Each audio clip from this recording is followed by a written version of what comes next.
Alayaron होननाय सल' जायो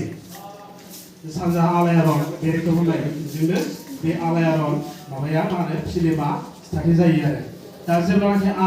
Alayaron होननानै फिल्मा सल'आ जोबबाय लोगो लोगोनो बेहाय नाटकआ जागायबाय आरो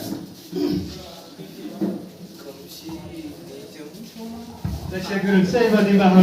बिबाय सामलायनिसिम बिथांमोननिसिम मानो मालायनिसो डायलग नालाय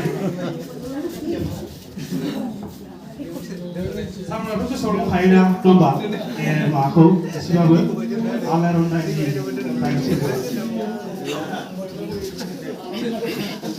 जायखिजाया गिबियावनो होननोसै हानमाया गिबियावनो ओंखारनानै गोमबोरजों रायलायो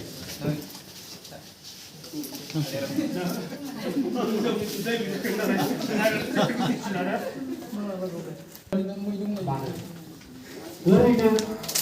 नों मानो बेबायदि बुङो होनबा मास मोनोब्ला मा सानगोन नों मानो सार फिथाइ होनायखौ जाया बिदिबा नोङो गाज्रि मोनो बेहाय मोजां मोननाय गाज्रि मोननायनि मा फाराग दं बुंबायना जाबादों होननानै नङा नों थगायदोंसो नों गाज्रि मोनो नाथाय दिनै गोमबोर जोहोलावनि आखला नंखाय फोरमान खालामबाय आब'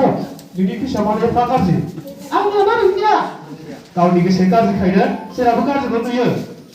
सिखारानो नाजाहाय हिनजाव लाजिबो रोंला दाहोनाजों गुलि गुलि खालामनो बाथावनि फुथिनि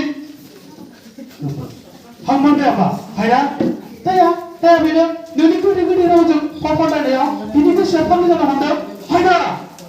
बा दाहोना बारायानो एसे गोहो मोनबारु माहाजोननि फिसाजोखौ रागा फोजोबनानै हाथारबाय नाथाय गावखौनो बावनानै थांगोनबो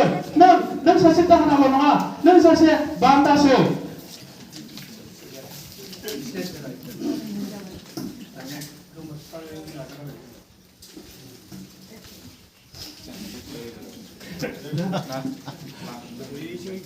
आं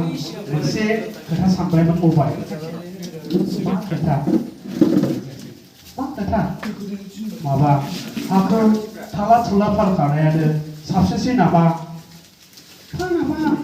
गोदो जा फानबाय दा एसे थानायखौ फाननानै दिना माबोरै जानो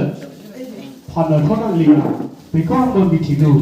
नाथाय हा सुख'नायनि राहायाबो जानानै फैगोनाबो गाबोनबो एसे अना बे मोनबानो माखासेना जाबाथ' बे बाराखौ माखासे बोराय बुरैया अनसिगारोनो अननायालाय अनो मालाय बायदि नङा होमबालाय मानोथो एसेबां जिंगासिनांगौ जाखो जिंगाखौ सिथलारिया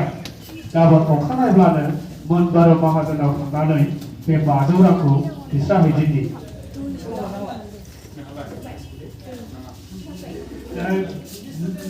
गासिबायदि मोनबाय दा गोरोन्थि जादोंबा निमाहा होदो आं बेखिनिखौनो एन्टारटेनमेन्टआव बाहागो लानानै आंनि एन्टारटेनमेन्ट बाहागो लानायखौ एसेयावनो फोजोबबाय